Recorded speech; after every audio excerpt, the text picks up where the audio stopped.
Hello friend, जोहार। आप सभी का आपके स्टूडियो में स्वागत है।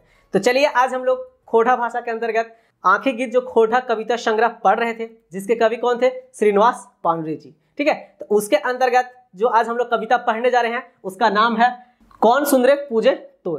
इसके पहले की कविताओं को हमने पढ़ चुका है, समझ चुका है। जो लोग नहीं पढ़े होंगे, नहीं देखे होंगे, वो आपकी स्टडी के प्लेलिस्ट में जाकर के देख सकते हैं, समझ सकते हैं। ठीक है, कवि जी बताने का प्रयास कर रहे हैं इस कविता से कि आखिर कौन सुंदरता को, ठीक है, कि तुम पूजा कर रहे हो, आखिर किस रूप को, किस आकार को, है ना, किस सुंदरता को पूजा कर रहे हो। ठीक है, यह जो कविता है इसमें कवि एक तरीके से प्रश्न पूछने का प्रयास कर रहे हैं। हाँ, यह जो कविता है एक प्रकार का रहस्यवादी, है ना, छायावादी कविता है। रहस्यवादी छायावादी कविता क्या होता है जी? जिसमें कवि जो है ना, लिखते तो कुछ आ रहा है, लेकिन उसका जो भाव होता है वो कुछ अलग ही होता है। जैसे कभी कवि जी जो है वो नारी के बारे में बताने, स्त्री के सौंदर्य के बारे में बताने का प्रयास कर दे, प्रकृति के बारे में बताने का प्रयास कर दे, ठीक है, किसी और चीजों के बारे में, मानववाद के बारे में बताने का प्रयास कर दे, तो इस प्रकार की कविताओं को हम लोग कहते हैं छायावादी कविता। तो इस कविता में बोलता है कि आखिर तुम किस सुंदरता की पूजा करते हो। ना हाथ में तुम्हारे कमंडल है, ठीक है, ना ही आंख में तुम्हारा प्रेम का भाव है, ना ही तुम्हारे बोली में मिठास है, ना ही तुम्हारा चाल चलन कुछ अच्छा है। ठीक है, तो आखिर तुम किस सुंदरता की पूजा कर रहे हो, आखिर किस आकार का पूजा कर रहे हो, किस रूप की पूजा कर रहे हो। तो चलिए इस कविता को हम लोग पूरा पढ़ेंगे, समझेंगे और अंत में इससे इंपॉर्टेंट एमसीक्यू क्वेश्चंस को भी हम लोग जानेंगे। तो आप लोग अंत तक बने रहें, ठीक है, और इस कविता को आराम से धीरे धीरे समझने का प्रयास करें।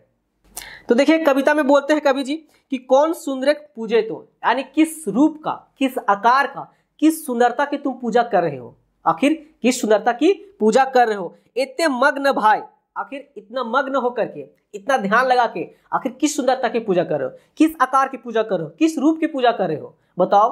हाँ, कि हाथे ना कमंडल देही ना छाय, कि ना हाथ में तुम्हारे पास क्या है, कमंडल है, ठीक है, हाथ में कमंडल भी नहीं है और देही में नहीं छाय है। छाय का मतलब क्या होता है? राख, यानी भस्म, ना कि तुम्हारा कुछ वैसा शरीर है। इस तरह से आंख ना प्रेमिक भाव, कि आंख में ना तो तुम्हारा कोई प्रेम का भाव है, ठीक है, ना तुम किसी से प्यार करने लायक हो। इस तरह से आप बोली ना सुधा, और तुम्हारा जो आवाज है, बोली है, ना ही उसमें क्या है, तो सुधा यानी मिठास है। आवाज में मिठास नहीं है, तुम्हारा जो बोली है ना ही मधुर है, तुम इस तरह से कर्कश तरीके से बोल रहे हो। तो आखिर किस सुंदरता की तुम पूजा की बात कर रहे हो। आगे बोलते हैं कभी कि देखल ना चाली जात कोनो ओकर विद्या, बिना अर्थे मथुरा गमन बड़ी कठिन दाय। कि देखल ना चाली जात, कि जो बोल रहे हैं कि तुम्हारे चाल चलन, बोले चाली का मतलब क्या होता है? चाल चलन, कि तुम्हारा जो चाल चलन है ना वो भी अच्छा नहीं है, उसमें भी कोई अच्छाई नहीं है, तुम्हारा चाल चलन में कोई भी क्या है, अच्छाई नहीं है, तुम्हारा जो व्यवहार है वो अच्छा नहीं है। और उसका आगे बोलते हैं कोनो ओकर विद्या, कि और ना ही तुम्हारे पास कोनो क्या है, विद्या है। ठीक है, मतलब जैसे को होते विद्या बोलते हैं ना, बुद्धिमान, तो वही बोल रहे हैं कि ना तो तुम्हारा चाल चलन कुछ अच्छा है, ना तुम्हारे पास आखिर विद्या है। हाँ, तो और आगे बोलते हैं कि बिना अर्थे मथुरा गमन बड़ी कठिन दाय। बोल रहे हैं आगे कभी कि बिना अर्थे, अर्थे का मतलब क्या होता है?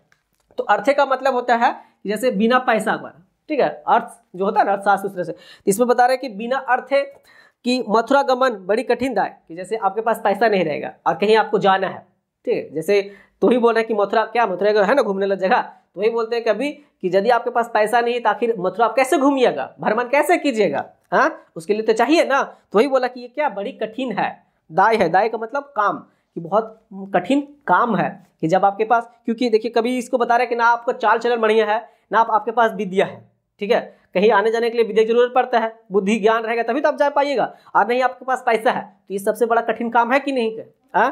और आपके पास ना ही तो कोई प्रेम का भाव है, ठीक है, वही बोल रहे हैं, और नहीं आपके जो आवाज है, जो बोली है, ना उसमें कोई मिठास है, ना कोई मधुर है, तो आप अपने बोली से भी किसी को आकर्षित नहीं कर पा रहे हैं। तो इस तरह से बोलने के प्रयास कर रहे हैं कि आपके पास ये सब तो कुछ भी नहीं है, तो आप यदि कहीं घूमना भी पसंद करते हैं, हाँ, जैसे बोल रहे हैं कि मथुरा जाना है, तो क्या होगा वहां पे, बहुत कठिन काम हो जाएगा। ये आगे बोलते हैं कि कैसन है ना ओकर रूप रंग, कैसन ओकर काया, कि ठीक है, कैसन ओकर रहन सहन एते काहे माया।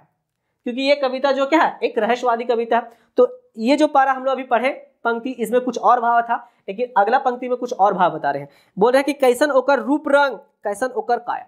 क्योंकि पिछला पंक्ति में क्या बोला था कि जाके मथुरा जाना है, अब बोला मथुरा आखिर क्यों जाएगा, ठीक है, तो वही बोल रहा है कि कैसन ओकर रूप, मतलब वो प्रेमिका के चक्कर में गया होगा, ठीक है। इसी बारे में यहाँ कवि बोल रहे हैं कि कैसन ओकर रूप रंग, कैसन ओकर ना काया, कि उसका आखिर कैसा रूप रंग है, कैसा उसका आकार है, ठीक है, और उसका शरीर कैसा है, क्योंकि वो तो जान नहीं रहा है ना।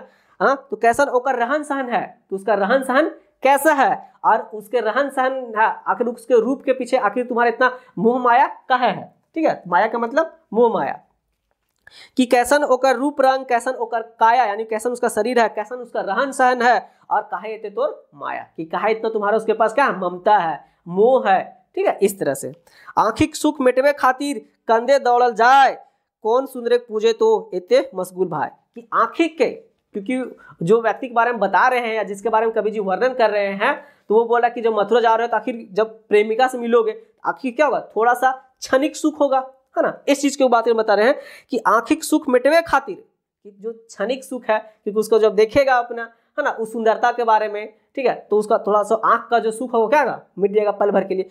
तो वही बता रहे हैं कि आंखिक सुख मिटवे खातिर कंधे दौड़ल भाई, कि कितना तुम इतना परेशान होकर के कहाँ कहाँ दौड़ते जा रहे हो, हाँ, कि क्षणिक सुख खातिर ले, थोड़ा सा जो आंख का सुख मिटाने खातिर ले कितना इतना तुम दौड़ रहे हो। कौन सुंदर पूजे तो इतने मशगूल भाई, आखिर किस सुंदरता की तुम पूजा कर रहे हो, किस आकार की तुम पूजा कर रहे हो, ठीक है, कि इतना तुम मशगूल हो चुके हो, हाँ, इतना तुम मशगूल हो चुके हो। तो ये जो कविता था एक प्रकार का रहस्यवादी यानी छायावादी कविता है, जिसमें कवि जी जो है वो क्या कर रहे हैं, एक तरीके से प्रश्न पूछने का प्रयास कर रहे हैं, आखिर तुम किस सुंदरता का, किस रूप का, किस आकार का, ठीक है, पूजा कर रहे हो। तो ये था कविता। अब चलिए इससे आगे कुछ हम लोग इससे इंपॉर्टेंट एमसीक्यू क्वेश्चंस को भी हम लोग जान लेते हैं। तो पहला इससे क्वेश्चन है कि कौन सुंदरे पूजे तो, हाँ, कैसन कविता है, यानी ये जो कविता है कौन सुंदरे पूजे तो, यह किस प्रकार का कविता है, तो ये किस प्रकार का कविता है, रहस्यवादी छायावादी कविता है, तो ये याद रख लेना, ठीक है। दूसरा, कौन सुंदरे पूजे तो कविता का रचवैया के है, इसका रचवैया के है श्रीनिवास पानुरी जी। श्रीनिवास पानुरी जी का जन्म कब हुआ था, तो 25 दिसंबर 1920 को, कहाँ पर, कल्याणपुर बरवाडा धनबाद में पड़ता है, ठीक है। इनको आदि कवि भी कहा जाता है जी, इनका चीनिवास नाम रहता है बचपन का। इनका पिताजी का नाम यानी बाप एक नाम क्या होता है, शालिग्राम पांडुरंग, माता जी का क्या नाम होता है तब दुखनी देवी, और इनका पत्नी का मूर्ति देवी, इनका बेटे का क्या नाम रहता है अर्जुन पांडुरंग। तो ये सारे कुछ इनके बारे में याद रख लीजिएगा। अगला क्वेश्चन है कि हाथे ना कमंडल देही ना छाय, आंखी ना प्रेमे भाव, बोली ना सुधा। बोलते हैं कि हाथ में ना कमंडल है, कि हाथ में ना कमंडल है, और देही में नहीं कोई क्या है, ठीक है, छाया है, आंख ना प्रेमे भाव, और आंख में आपका थोड़ा सा भी क्या प्रेम का भाव नहीं है, ममता का भाव नहीं है, ठीक है। अब बोली में कोई नहीं क्या सुधा भी नहीं है, यानी बोली में कोई मिठास भी नहीं है, आपका जो बोली है वो भी मधुर नहीं है, ठीक है। तो इस भाव से पूछ रहे हैं कि आखिर तुम कौन सा सुंदरता का पूछते हो। तो ये बोला कि ये पंक्ति कौन कविता का टुकड़ा है, तो कौन सा कविता का टुकड़ा है, याद रखना आपको कि कौन सुंदरे पूजे तो, यानी किस रूप का, किस आकार का तुम पूजा कर रहे हो। तो ये था।